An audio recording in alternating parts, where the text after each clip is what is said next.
What's something that people glamorize but it's actually just extremely toxic?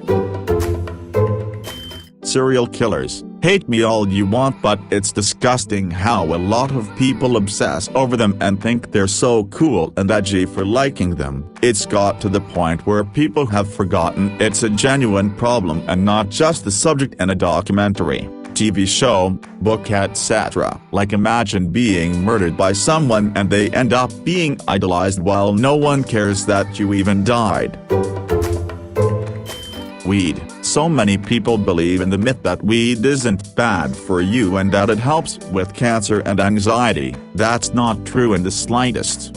There's no scientific evidence that it prevents or helps with curing cancer, and too much of it is very toxic to the brain and your productivity. There's so much misinformation about it that lots of countries and states are starting to legalize it despite not knowing how weed does a lot of damage to most people.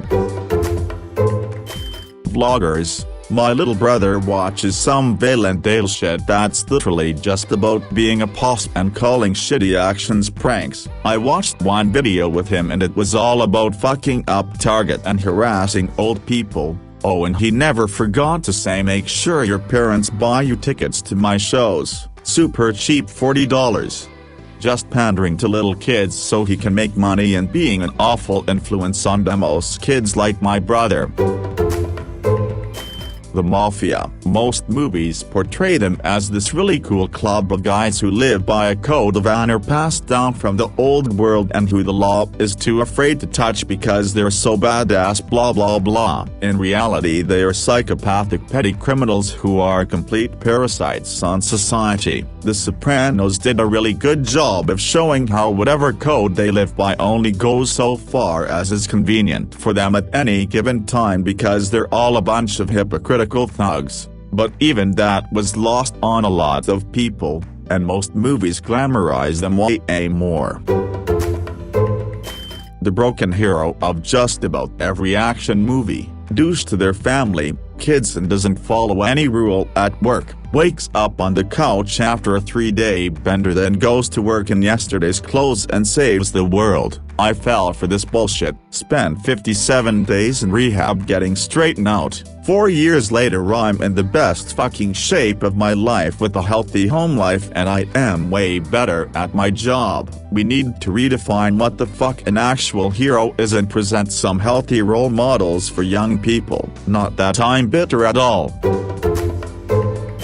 Living beyond your means. Especially when it's to own stuff just for the sake of owning it. I don't know when frugality went from being a virtue to a vice, but endangering your financial security is a really bad idea. If you can't afford something, unless you physically need it, then you don't need it, and getting yourself into debt for it is about as smart as shooting yourself in the leg right before a marathon. Organized crime. I can't stand the way Hollywood glamorizes crime like The Godfather, Scarface, Sons of Anarchy, and other shit like that. If you saw how the truly innocent victims are treated, you would, or should, be ashamed you ever cheered the bad guy. I live in the Midwest and once a year or so another demo's story comes out about how they think they know where Jimmy Hoffa is buried. I'm thinking he was a criminal who was murdered by other criminals. Who gives a shit? How about we pour the effort finding him into finding missing children? Being a jerk, or telling it like it is, or being the person that hates everything or any kind of disagreeable personality. It's not cute or quirky and as funny as they make it out to be in TV shows or movies. It just makes you look like a jerk, and after a certain age, people will get tired of the negativity. Another one. Weddings. I have nothing against them as I am married myself, but the wedding industry is so aimed towards women. Women buy like on my special day, etc etc. It's respectable day blah blah, but what about him? Isn't it also his day? Women should stop going on about it as my day and call it our day. Another point to it is, wedding dresses. It's absolutely mind-blowing that women spend shit tons of money on a dress they wear for just one day, and usually they spend more money on that one-day dress than on the actual wedding ring, which is supposed to be worn until the end of your days. Just comparing this is mind-boggling. I'm seeing a lot of people on here saying things like self-care at the expense of others, and it's majorly triggering me. Self-care is in a lot of ways selfish. That's the whole point, to take care of yourself, and we should be able to do it guilt-free. Also, a lot of people suffer from anxiety and/or depression or some other mental health diagnosis and have a hard time doing things like following through with plans or going to work some days. It doesn't mean we're lazy or don't care about anyone else. The people who don't understand this are the selfish ones. Respectfully. Treating good-looking people better. I'm an average-looking female and I know a very good-looking woman and man, like very good-looking. The advantages for both sexes are astronomical on a social and maybe even on a professional level. It's infuriating. Instagram is only making it worse. To be totally fair, the advantages are declining for them both as they are getting older. The male already has had plastic surgery.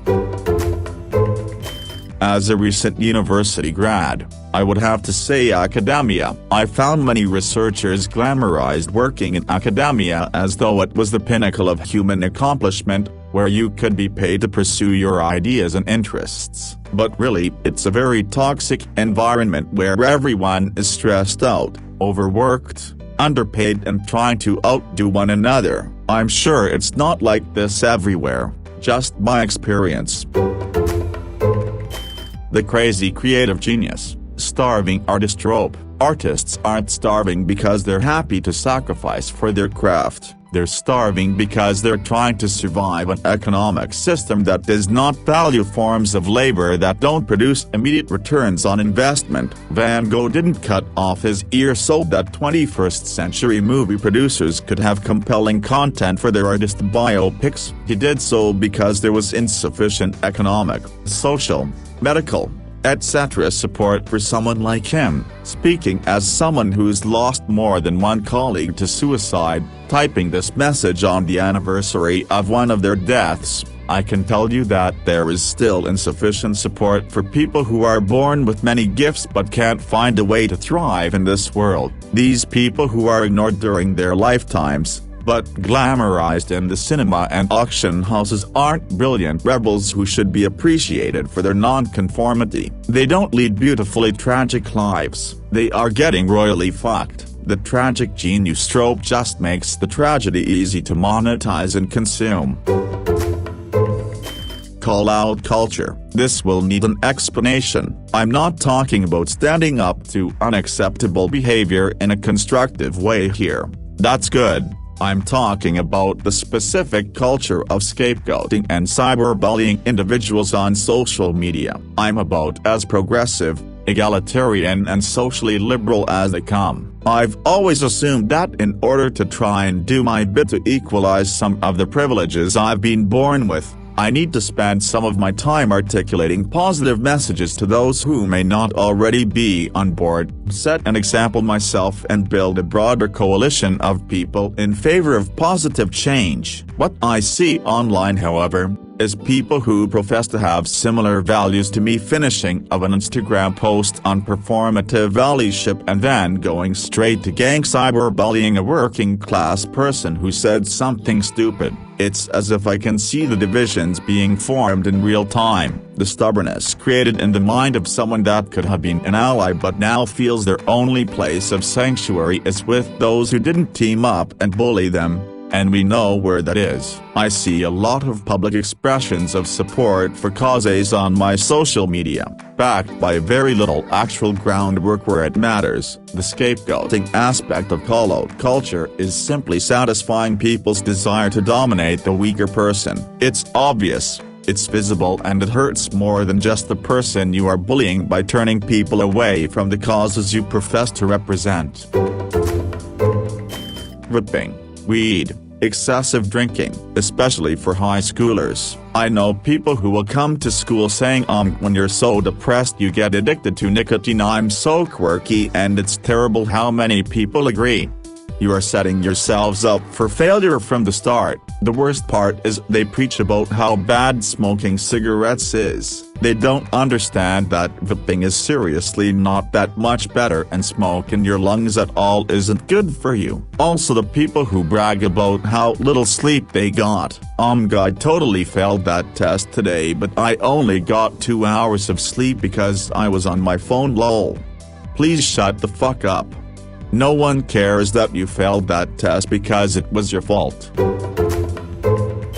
Glamorizing crime, selling drugs, and screwing people over. I've met so many poor-ass people who act like hard asses because they break the law all the time. They call it hustling or whatever. Gotta make bank. They listen to rap music about drugs and crime all the time and literally brag about getting in fights, ripping off other drug dealers, or brag about being the plug, when in reality they're just some crappy street dealer. They all think they're John Gotti or Tony Montana, and it's their entire personality. Meanwhile, they get arrested all the time because they do dumb shit all the time and think that somehow makes them more badass. Yes, being poor is rough, but there are more ways to make a living than just being a full-time scumbag criminal.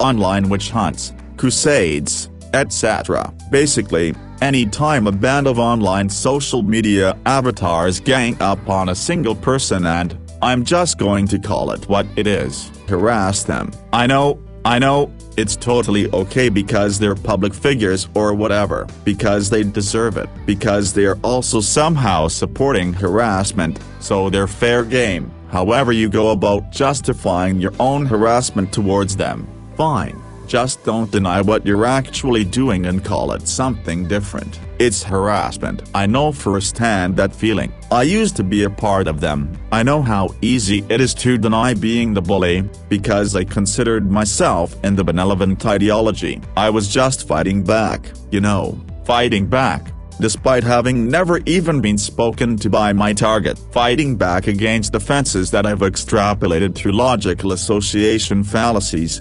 metaphorical interpretation, or just off the wayward insistence of some sharp-tongued Ronda with more followers than me. I was in that position, and here on Reddit, I can say with confidence that a lot of you are, too, but haven't realized it yet. Heck, I didn't realize it for a while. I was lucky, though. I was lucky in that this behavior wasn't glamorized back when I did it. Nothing on the internet was really glamorized. Biggest internet event of the time was the Something Awful Photoshop Friday, or a Maddox article dropping 8 weeks late. The internet equivalent of Marvel movies was when Newgrounds would post the latest stick death animation. The internet was very humble. It knew it was a mere fledgling, and kinda sucked. Taking the internet seriously was met with bemused derision. Nobody was going to be changing the world on the internet back then, before TikTok, before Facebook,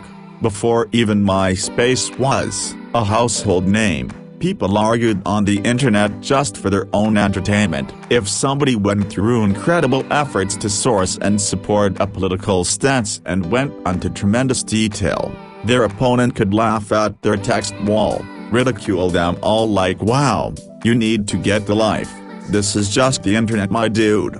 And everyone else would join in contemptuous sneers because some pompous dolt made a sincere effort winning an internet argument. This all might sound like some sophomoric mishmash of dumb kids doing dumb kid things, and that's certainly a valid observation. It was this environment that allowed me to easily fall into the trap. But it was this environment that allowed me to realize the trap I'd fallen into, and without a toxic support structure actively encouraging me onward with social engagement algorithms. It was this environment that made it easier for me to stop. Long ago, DeviantArt was my social media platform. We'd find some guy who expressed a bad take, something we would construe as racist, or just really stupid attempt at sounding smart. We'd fire up the chat room, go digging through their post history, get really proud when we find a piece of gold from 5 years ago, which was pretty much the lifetime of social media at the time I did this, and then present our evidence in public posts. We'd encourage people to like and share the posts to give them more visibility, but include that passive-aggressive "don't any of you go sending them hate DMs" disclaimer, which we fully knew just encouraged more hate at them. But hey, plausible deniability, we told them not to do that. Wink wink. It would look like they were discovered by multiple different people out of their own accord, but no.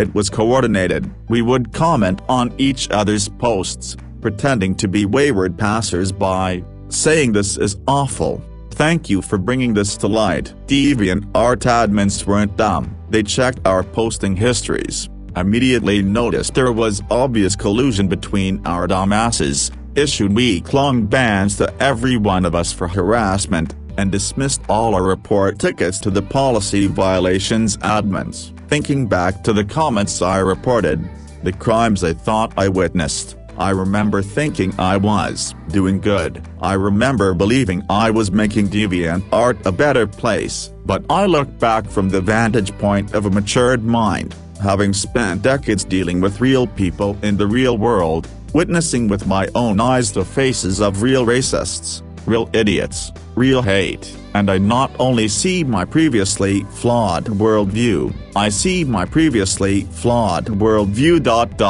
proliferated. Back then, there was more oversight, more nuance, more care in checking the validity of enraged internet mobs. The world wasn't going to grind to a halt over something somebody said on the internet. It's the internet. It made sense for admins to err on the side of nuance and reason, because the consequences of incorrectly erring against caution were non-existent. It's the internet. Nobody cared. Nowadays though, it's impossible to check every single enraged internet mob. There's too many of them. Social engagement algorithms have made the internet mob in vogue, and rewards them with exposure and influence. I see red flags all over the place. Controversies manufactured in ways I used to concoct when I was a teenager, but they go unchecked with unwavering credibility. They're not orchestrated by a dozen bored kids in a chat room. It's an entire interconnected culture numbering in the several thousand. They don't annoy policy admins, they cut right into people's personal lives, getting them doxxed, threatened, and hurt. Sigh. I sometimes miss the whole "look at this loser" arguing on the internet mentality. It was childish, dismissive, counterintuitive to the pursuit of greater thought. But I'll be damned if it didn't keep the peace. Many times I'll be writing a response here on Reddit, and the early 2000s internet culture would come back, mocking me for trying to change somebody's worldview in a direct confrontation, and sometimes it'll prevail, where I just delete my response and walk away. Let people figure themselves out. People are complicated, and translating people's thoughts into words even more so. People will make bad takes, they'll say dumb things, they'll unintentionally spout out some rather egregious nonsense without a shred of hate intended. People will inevitably grow like I have. Learn some patience, charity, and nuance. They'll learn how extremely toxic it is to always assume the worst about others, and make every possible transgression some populist fight against the enemy. Everyone grows out of that phase, but nowadays, the glamorization of it will definitely postpone such maturation, because I'll be arsed if it doesn't net those precious retweets. Sex, or more specifically the culture around measuring value by how much of it you have or how sexy you are. It is the most clear case of mass indoctrination by the media in recorded history to convince people that it is as important to day-to-day life as it actually should be, just because it's the most reliable way to sell things. Cannabis. I love cannabis, but hearing the glamorization of it makes me feel bad about using it. It cures all your pains, makes you a creative. It's better than liquor. THC and CBD are the answers. Cannabis is great, But it's an abusable substance just like everything else. It can easily control your life when you put the answer to your problems in cannabis. Now, yes, being a cannabis addict isn't as serious as opioids, but let's not kid ourselves that cannabis is some kind of miracle consequence-free drug. It is a drug. It does have long-term consequences and possibly more as we continue to study it. Should we stop using it? Of course not. But let's not hype cannabis to be the next cigarette craze, yeah?